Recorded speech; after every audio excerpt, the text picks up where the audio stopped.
Hallo, mein Name ist Jorge und herzlich willkommen zu einem neuen Video auf meinem Kanal I Love Cuba. Heute haben wir wieder eine Filmreview als Thema. Zurzeit erscheinen ja verschiedene Filme, die in Kuba spielen. Heute geht es um den Film Vamos a la Playa. Wenn du neu hier bist und an Themen rund um Kuba interessiert bist, dann abonniere jetzt meinen Kanal. Bevor wir mit der Review starten, schauen wir doch mal in den Trailer rein. Was ist für dich ein guter Orgasmus? Naja, dass man nicht sofort kommt, aber auch nicht gar nicht. Machen wir jetzt doch eine Gruppenreise? Du, ich und Judith. Hey. Jetzt kommt. Strand oder Berge? Strand. Quiero explicarles solo algunas cosas y después no digan que no soy general. Wollen wir hier ein bisschen die Kultur genießen wollen? Empújalo, mujer. Hier lang! Empújalo. Um es noch ein letztes Mal zu sagen, ich bin hier, um Vanya zu suchen. Ich bin noch verabredet. Stimmt auch ziemlich bescheuert da, ne? Ich will nur seinen schönen Körper und sonst nichts. Das hast du ihm gesagt. Ich will nie so eine Beziehung führen wie meine Mutter. Du bist echt ein komischer Typ.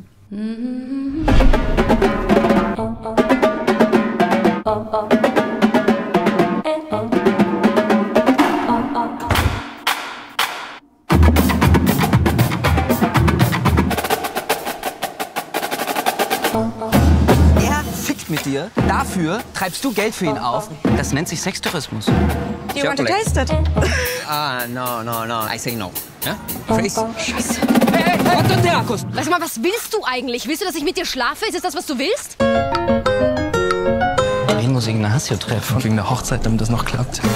Was für eine Hochzeit? Ja, von Judith und Ignacio. Nee.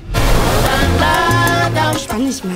Ich brauche jetzt auch nicht jedes Mal das große Drama, aber die Möglichkeit, dass es kommen könnte. Was denn? Der zweite Tag hier immer noch kein Sex. Warum fuchtelt die so rum? Wie eine reiche Europäerin so einem kubanischen Mann die Bedingungen diktiert. Ich glaube, wir sind bald da. Oh, kannst du vielleicht nur meinen Rücken eincremen? Ja, natürlich. Vamos a la Playa geht 90 Minuten und handelt von den 3 jungen Studentinnen Benjamin, Katharina und Judith, die nach Kuba reisen, um Vanya, den Bruder von Katharina, zu finden. Finanziert wird diese Reise durch den wohlhabenden Vater von Katharina, der erkrankt ist und seinen Sohn wiedersehen möchte. Benjamin ist fest entschlossen, seinen Freund Vanya zu finden und ist der Einzige in der Gruppe, der mit guten Spanischkenntnissen seine Mission antritt.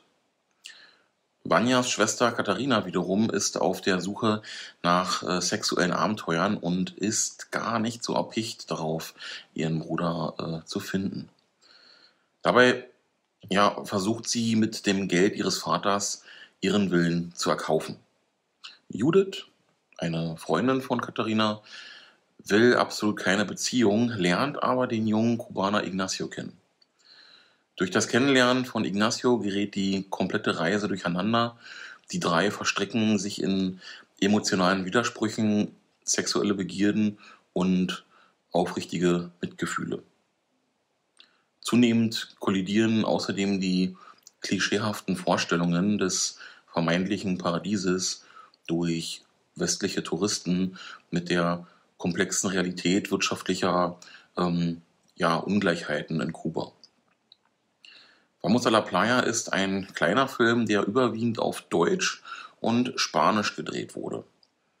Die Hauptdarsteller überzeugen in Gänze. Man fiebert mit und regt sich aber genauso über die Figuren auf. Speziell Katharina ist zunächst die sehr unsympathische und egoistisch agierende Figur des Films.